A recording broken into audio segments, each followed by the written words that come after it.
Hi everybody. Obviously I'm not there with you. Hopefully you have done your covalent bonding gizmo by now. I know the other day or yesterday, whenever it was, we talked about this, it was to kind of establish your account, sign in, get your password, locked in everything.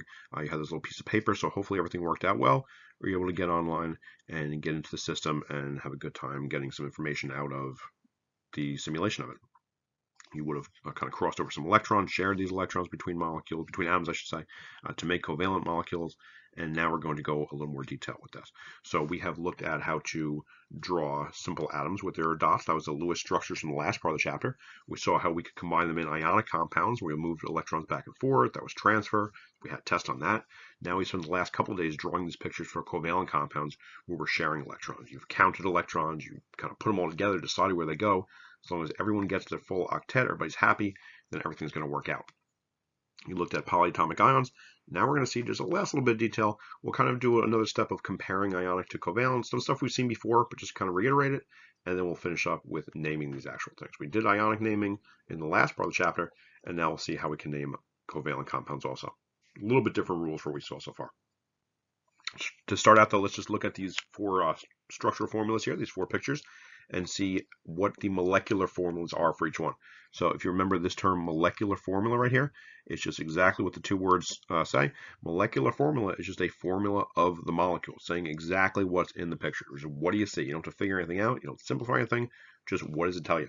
In the first one on the top left, I'm going to go through, and we usually write the carbons first, hydrogen second, oxygens third. We'll do that same thing right here. So for my carbons, I'm going to count up, and I see 1, 2 carbons right kind of in the middle of that molecule. It's kind of like the backbone of the molecule. So I'm going to write C with a 2. My pen will let me actually write the 2. Be a little difficult. There we go, C2. And then for H's, I see 2 H's on top. I see 1 H on the left. I see 2 H's on the bottom of the molecule and another H on the right side of the molecule. So that is going to be 6 H's overall. So I'm going to write C2 and then make it H6.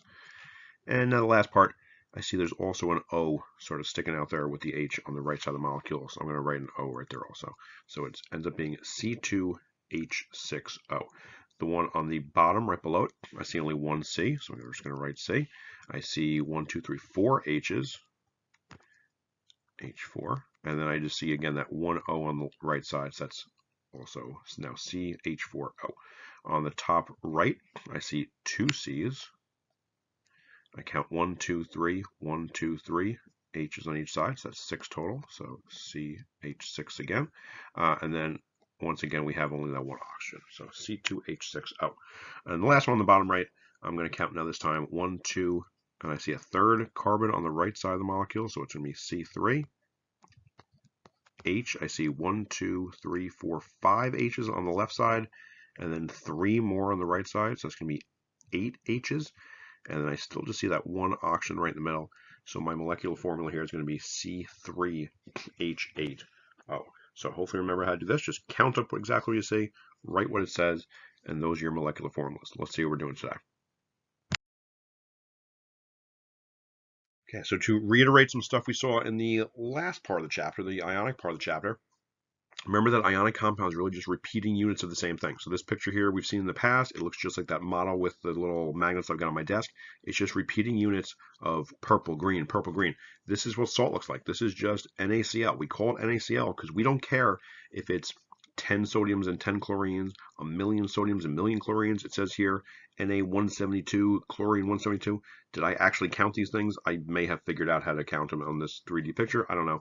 I'm assuming I probably did, but we don't really care. We just want the empirical formula. We want to know the simplest ratio, the smallest ratio of these things that still counts as salt. And as long as we know that it's 1 sodium to 1 chlorine, that's all we really care about. Because everything else is just repeated unit of that. So that's empirical formulas for ionic compounds. Now, covalent compounds are going to be a little bit different. Covalent compounds we've been seeing are separate units. They're distinct pieces. This picture on the left here, we see one little blue sphere, central with 3 white spheres attached to it. So that's one type of atom with 3 of another type of atom all attached to it. We see those little sticks with the bonds. That's the same as in this picture down here. That's what the chemical ammonia looks like. It's one nitrogen atom with 3 hydrogen atoms attached to it. There's some extra electrons, that lone pair hanging out on the one side of the nitrogen, but that's what ammonia looks like.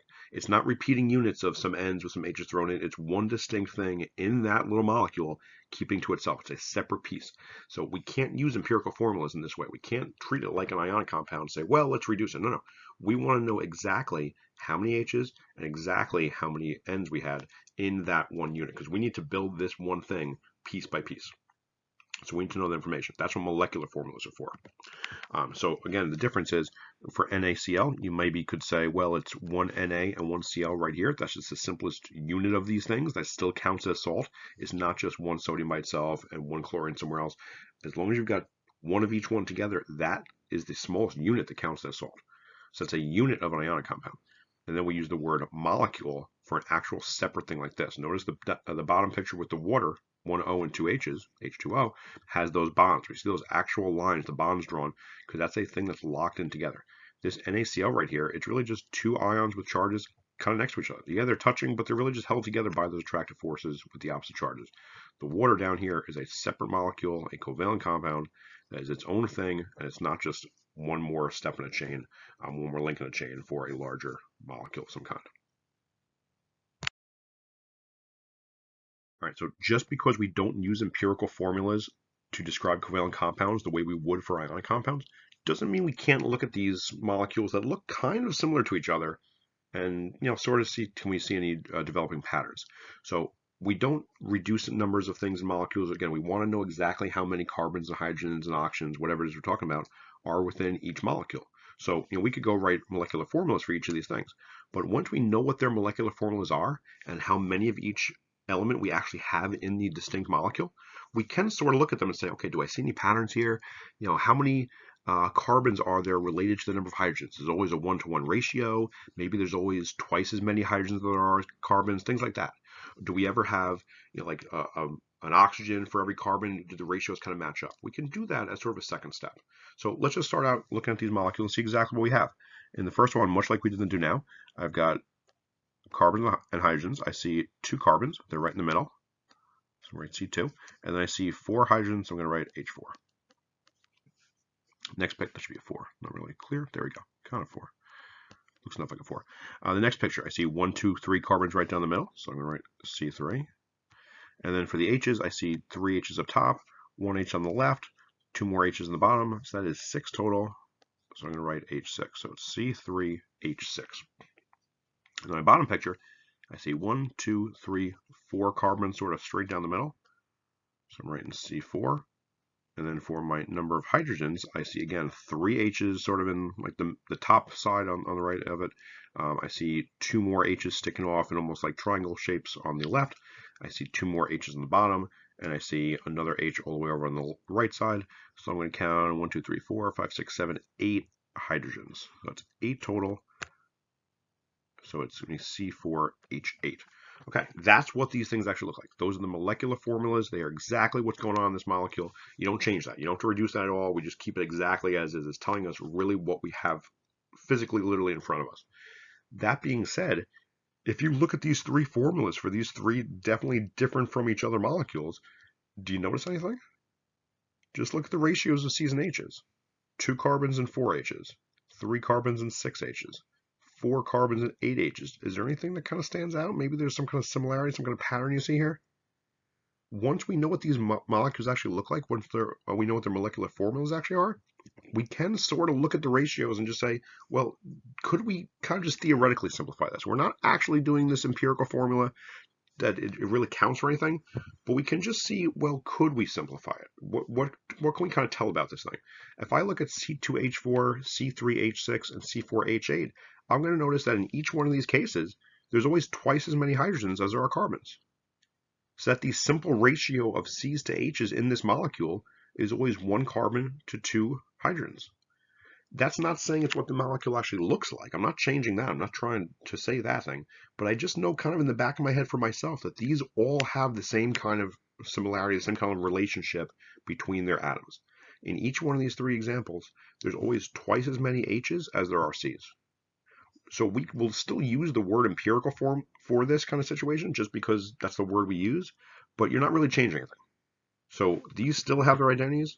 It's just a reference point, as it says here, for us to know, oh, okay, these things are all kind of similar to each other. They're all kind of in like a chemical family. They all are kind of related. They all have roughly this kind of a shape, this kind of appearance. Notice they all have double bonds, and they're all kind of in this same sort of realm of the type of molecule that has just carbons and hydrogens with always twice as many hydrogens as however many carbons you have. That's the extent. That's where we leave it. We just know that. But we can use it in the same way to say, well, they're sort of similar to each other. And then we're going to leave right there. So we will do the same kind of thing right here. If you remember when we learned about the periodic table, things in that same column on the periodic table act very similarly. They have very similar properties just because they have the same number of valence electrons.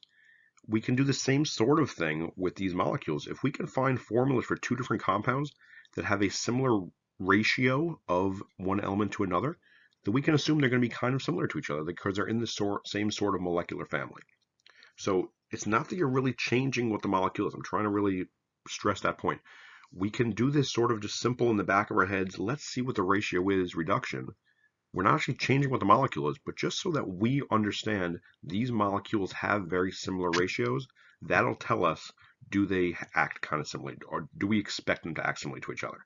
So if you just go through each of these choices here, each of these little groupings, if we find something with the same kind of ratio, we can say, okay, they're probably pretty close to each other.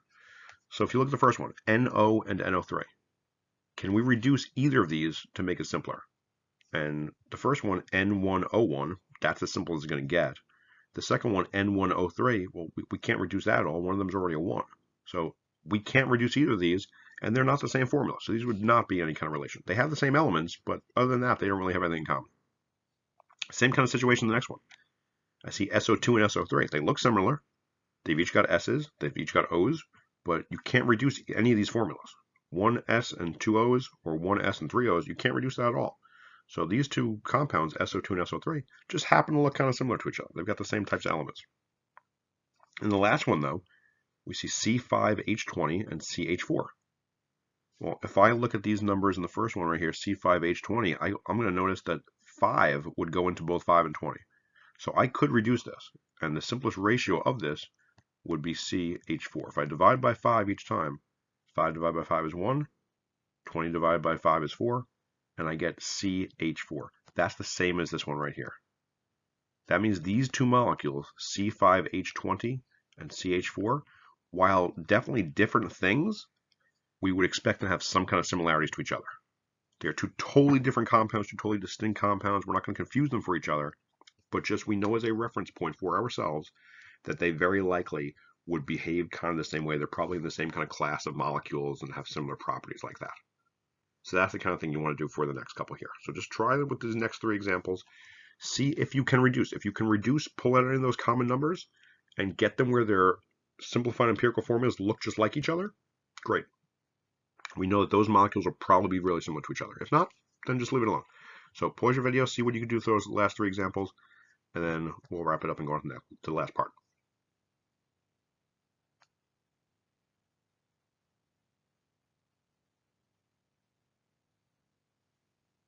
Okay, if you reduce your numbers, the top example here, I see C6H12O6. Well, the number 6 goes into all those, right? 6, 12, and 6 are all divisible by 6. And when you divide them by 6, you're going to get CH2O. And that's exactly what this says up here. So these two molecules, C6H12O6 and CH2O, they do have some kind of relation with each other. You would expect they're going to be similar. The next example is not the case. KClO2 and KClO3, you can't reduce either one of those. They are not going to be similar. They just happen to look kind of like each other. They have the same kind of elements, but it's not going to have any kind of real relationship that we'd expect. In the last example, P4O10, I see that the number 2 goes into both 4 and 10. So if we reduce that and divide by 2, you get P2O5, and that's exactly what this says. So once again, P4O10 and P2O5, I would expect they will have similar properties, similar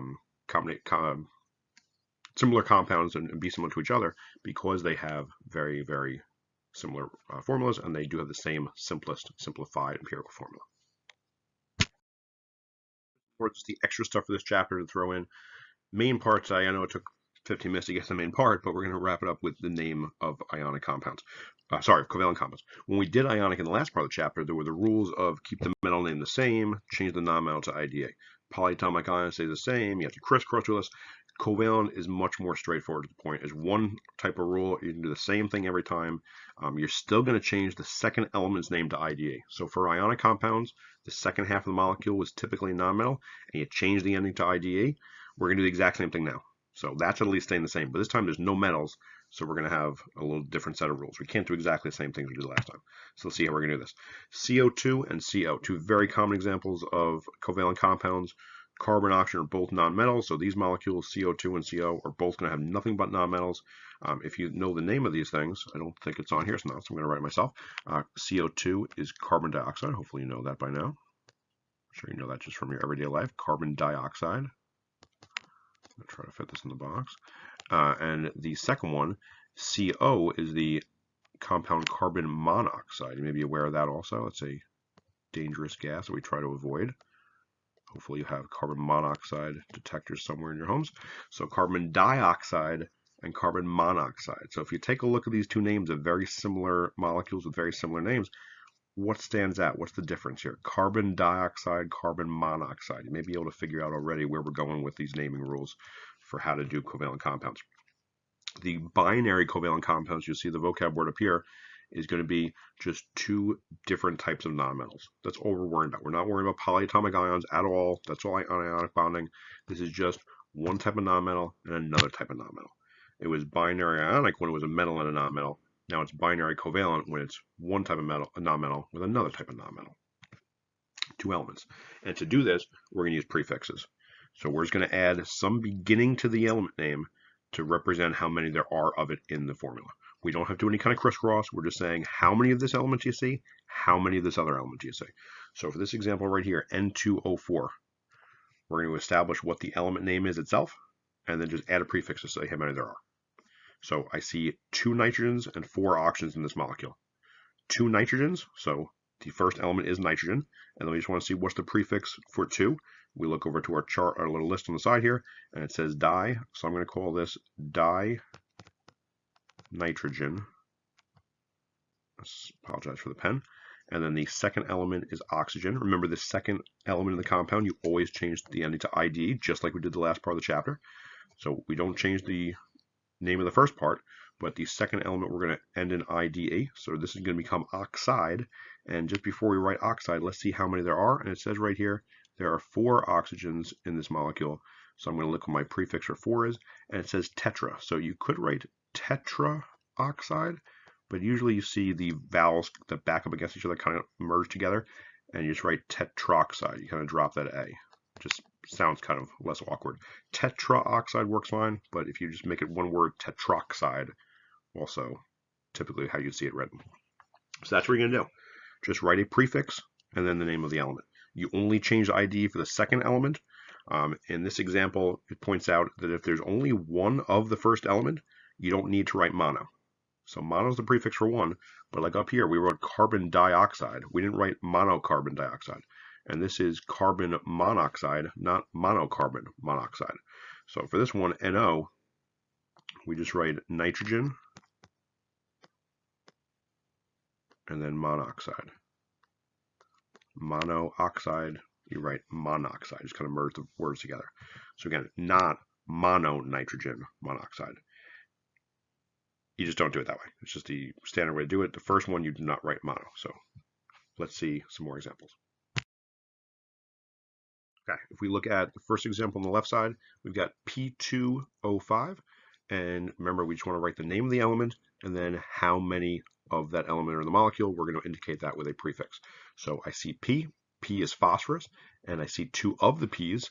So I'm going to write it as diphosphorus. Di is the prefix for 2. So diphosphorus. And then O is oxygen. We'll make that oxide as the second element. And 5's prefix is penta. So you could write either pentaoxide or just combine those 2 vowels as pentoxide. Usually you'll see it that way. You really don't see pentaoxide. It means the same thing, but it just kind of sounds a little strange. So pentoxide, diphosphorus pentoxide. You don't have to do any kind of crisscross. You don't take the name and figure out what the other guy's going to be. Just write exactly as is. We're going to do the same thing on the other side. I'm going to look at number 6. I'm going to show you one of the other ways. If you have the name, to go and write the formula. The name tells you exactly what you look like, much like we saw with ionic compounds, but with there you at least had to do a crisscross. This is just write exactly what the name tells you to do. So dinitrogen, well, di means 2, and then nitrogen just means nitrogen. So I'm just going to write N with a 2. That's it. And then trioxide, tri, the prefix means 3. Oxide means oxygen. So I'm going to write O3. Done. Dinitrogen trioxide. That's it. Hopefully you're looking at this the same way and saying, oh, that's it? Really? Okay, cool. But really, that's it. So try these last 4 on the left. You got 4 examples to write the names, and you got 4 examples to go from the names back to the formula. Do those. When you get done with this, you should have some Schoology questions to do, and I left you plenty of practice questions with this. So just do that. That's the end of your week. Write down any questions. Mark, I think, is giving you trouble, and I'll see you in a couple of days. Have a good weekend.